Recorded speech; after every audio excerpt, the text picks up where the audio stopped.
Hi guys, this is Corey with Sellercore.com, the free auction template editor. We've been talking about the CSS editor found in the free Sellercore software. We discussed sizing items, text effects, borders, backgrounds, and moving on to the next tab, which is Google Fonts. I did a video in detail about this, but since we're talking about the CSS editor, I want to touch on it real quick again.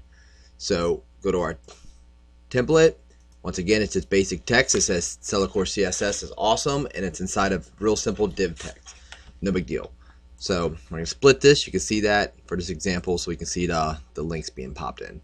So we're going to double click on that, edit our CSS style, go over to our Google Fonts.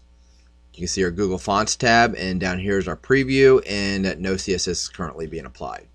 So for this example, I'm going to make our text a little larger so we can see it. Not 300, too much. All right, there we go. So back over to Google Fonts. So we have this drop down here. There's about 70 different font options in here. Start clicking on them. You can see that it gives us a preview of them. Pretty straightforward. When we find something we like that, what you want to do here, and it tells you that there's no fonts being linked to. These are actually linking to Google's website. You do not have to be using Google or Chrome. You can be on Firefox or Apple products or whatever else. This will still work.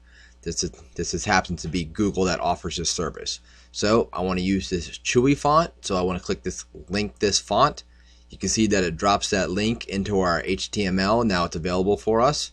And it also adds it here. It tells us that it's not currently being used on the page because we haven't okayed this yet.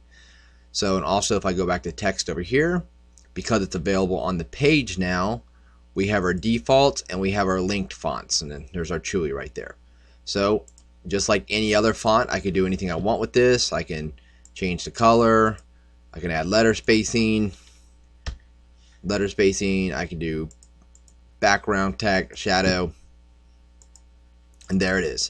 So now we added a font that's not available to us by default. If I click into this, go back to edit our CSS, go back to Google Fonts, now it knows it's being used, so it changes to used. But of course, if I want to change it to something else, say I want that, don't forget I gotta link this, because now I have a new font. I can link this, and I can get rid of Chewy if I want, because now it's just extra code on the page. And once again, that changes it over here. You can see the Chewy's gone. Now we have this, and hit OK, and it changes it for us. Pretty simple, but the linking's a little bit different idea. It's nice that Google offers this, and also you can go to Google Fonts and add your own links in, and it'll become available in the software. Once again, the other video touched on that. Alright guys, this is Corey with Sellercore.com, the free auction template editor. Please leave any questions or comments below. Thank you.